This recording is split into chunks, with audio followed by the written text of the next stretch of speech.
Redditors who work in the air. What's the scariest, dumbest, weirdest thing someone has came in for? Dumbest. Lady who came into the air, spilled her soda on the floor, then frantically began cleaning it up with her hands because she didn't want the government coming in to collect her DNA. Now you may be thinking she had schizophrenia or something else that causes delusions like I did. But nope. All that was wrong was she had pain in her knees. Overall though, she was healthy, just dumb. Had a lady come in for shortness of breath. Began to place an oxygen mask on her. She yells I'm allergic to oxygen and pulls the mask off. I heard the doctor laugh behind the curtain. Maybe that's why she had shortness of breath. Morbidly obese guy came in for right lower quadrant pain. I lifted up his gut and found his lost wallet. Solved 2 problems. I hate that I'm about to ask this, but was it just caught there, or had it started to be like, absorbed into the body, if you get what I mean? 20/M came in for stomach pains. Said he was hungry. Hadn't eaten in 2 days. Yeah, that's pretty dumb. Chick came in because she was miscarrying. Claims gravida. Pregnancies. 27. Para. Live births. 0. Says that in the last 2 years since she got on birth control to help regulate her periods, she's had a miscarriage every month. We had to explain to her that she was experiencing regular periods. This is why sex ed is so goddamn important.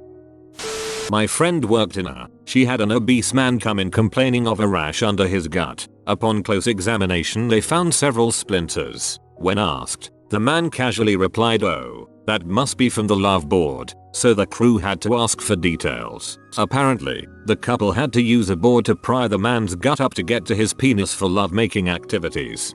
Good lord, I'm glad I'm losing weight. I have a male cousin who landed himself in the air because he thought that instead of a condom, he could put something tightly around his male appendage, and it would force the sperm to stay inside. Unfortunately, getting it off posed a problem and he ultimately wound up in the air with a zip tie around his male appendage. His nickname has been Zippy for 5 years now. My aunt is a nurse. This is her story. 2 extremely drunk men came in. One of them fell down the stairs and somehow he got glass in his eye. They pulled out the glass and sealed the gash in his eye with super glue. They had to soak his eye in acetone to get it open. Holy crap. I'm an X-ray tech and the hospital I used to work at had a lot of homeless people come in. This one man came in and there was an order to X-ray both his feet. As soon as I got to the hallway with his room there was a nasty smell. I got to his room, opened the door, and almost puked. He was soaking his feet in water and it was the worst thing I have ever smelled in my entire life. His skin was peeling off and getting stuck to the X-ray board. I had to stop a couple times but I kept my poker face. You, my friend, are a champ. One case that really freaked me out was a guy that came in that was around my age, mid-20s, and he was having severe pain in his shoulder, but claimed he didn't injure it. He gets taken back, gets x-rays done, and finds out his body is absolutely riddled with cancer. He was given 1 year to live. The family's reaction to the news was so heartbreaking to witness and something I will never forget.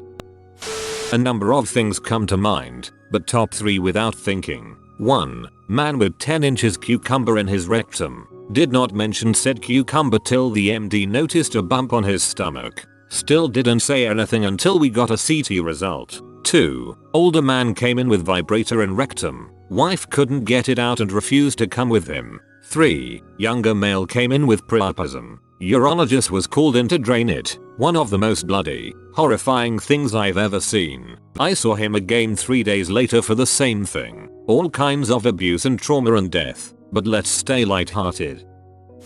My mom used to be a registrar in an ER. When patients came in she was the one who took their insurance, asked about their symptoms, took their vitals, etc. One day she's entering paperwork for a woman whom I think came in for injuries to her hands but I don't quite remember. Mom's taking her information, and one of the questions is about the patient's occupation. The woman says, "Oh, I'm a stripper. I work for Dinty Moore." Mom responded that she had no idea Dinty Moore hired strippers. The woman says, "No, I'm a stripper," and gestures emphatically in the air with her bleeding hands. Turns out, she strips the meat off of cow tails. That's apparently what the meat is in Dinty Moore beef stew. Cow tail. For the record, The hand gesture for stripping meat off a cow tail probably looks a lot like a handy. Just wanted to make sure that didn't go unnoticed. I was shadowing in the once and this big white lady came in with this massive bruise around her lower stomach area. The doc asked what happened and she responded, my horse kicked me in my pee and I just bit my lip and turned around to force myself to not immediately bust out laughing. I got kicked in the chest by a horse. I should be friends with that lady. She got kicked in the pee and I got kicked in the tea. We'd be a riot at parties. I used to work in the accident and emergency department in our city hospital. Without doubt, the worst thing I ever dealt with was the police and social services bringing in a 2-year-old who had been immediately removed from his home after a child protection visit. The parents had stubbed out lit cigarettes on the child's eyes, on his actual eyeballs. He had the most horrific injuries, both old and new. I will never forget prepping the child for surgery to have his eyes removed. The fact any human could do this to another, especially a child in their own flesh and blood, is the scariest thing ever for me. Oh my god, I can't even process that right now. Had a car crash through our ambulance bay, action movie style. The entire car was well within the building when it finally stopped. It was a 16-year-old kid carrying his 14-year-old brother who had been shot in the abdomen over some gang stuff. Many people had just vacated that area seconds earlier because there was a CPR that came in and they were all in the trauma room working on that. If they had not, there would have been a lot of injuries.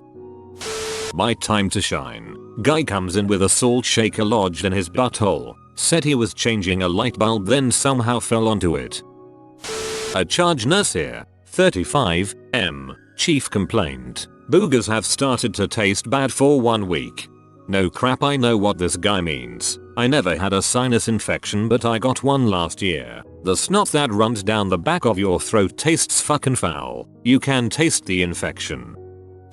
One more. After the first Gulf War, a 22-year-old veteran came in with a self-inflicted gunshot wound to his temple. His girlfriend broke up with him, and he found her at a party with another dude. He goes back to his truck, gets his gun, gets on his knees in the front yard of the party and blows his brains out. The positive part. His organ donations went to 19 people. They took everything over the course of several hours. Every organ, eyes, skin, femur, tendons, hair, even the bones in his ear. His heart is probably still beating in someone.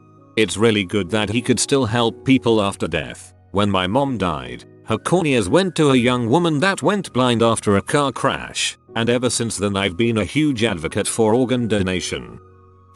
My sister had a patient who was interested in having her clitoris pierced, but was afraid of the pain. Curious, she affixed a super strong magnet on top of and below the clitoris, but couldn't remove them. By the time she got to the hospital, her tissue was essentially dead. The doctor had to scrape the magnets off of her dead clitoris, as there was no other way to remove them. I am a man and was born a man with all requisite parts, so you know just how serious this is when I say that story made my clitoris hurt. One time the news was playing on the TVs in the waiting rooms. The anchor mentions a man shot in a gang-related fight, who later died from his injuries. Suddenly, my parents hear screaming and crying in the other room. It was the family of the guy who got shot. They had not been informed yet. I was working one afternoon, say 3-ish, when a frequent flyer came in drunk, for medical clearance for police detention. His back was .58. I crap you not. I was blown away. Several nurses were pretty impressed too. Then the doctor proceeded to inform me that .58 was not even the highest that this patient had ever had in our. I had never even considered those numbers to be humanly possible. Currently writing this in the air, during a slow moment. Probably the dumbest I've had was a husband and wife who rode in an ambulance together, both clearly drug seeking. For whatever reason, they were placed in rooms across the hall from each other and kept yelling back and forth about what drugs they were getting. The ambulance was initially called for the wife, who had fallen downstairs, no injuries visible or on x-rays. The husband rode in with them and checked in, claiming the wife had fallen into him and taken them both to the ground. The husband's only injury was where he said his feet had tangled in the steps. There was no bruising, swelling, abrasions, etc. But he had clearly just manually pulled out 5 of his toenails. They were not contiguous toes, and it involved both feet, just the nails. Emergency medicine is the daily interference in the process of natural selection, so it takes something truly stupid or crazy to shock me these days. Put a flare gun between his legs, like a penis I guess, and shot it off. 3rd-degree burns to the groin are not fun. I don't work in the air, but I was stupid and came in for stomach pains. Tried to do a urine test and realized it was my period. In my defense, the pain actually got to the point where I couldn't move the lower half of my body without screaming. That sounds totally reasonable. Pain is pain. I worked security for the hospital and a man came in threatening to shoot everyone. Police searched his vehicle in the car park and found 3 firearms and ammo. I am going to shoot everyone. Hold up, let me go outside to get my guns. Dumbest, a mid-20s male with a pimple on his face. It was 2 AM and it hurt, so he decided the emergency department was the place to be. Scariest, Ghana. Had been there just long enough to adjust to things being incredibly different to here. Australia. A man had a fight with his brother and his brother hacked him up with a cutlass machete. They carried him out of the taxi and someone got his hand off the back seat. His arm was barely attached and he had 2 incredibly deep head wounds. Could see fractured bone without even touching it. Everyone else, I was the only non-Ghanaian there, was too busy taking pictures or gawking to actually try to save the person bleeding to death in front of them, so I did my best. Then I got in trouble because my scrubs had blood on them.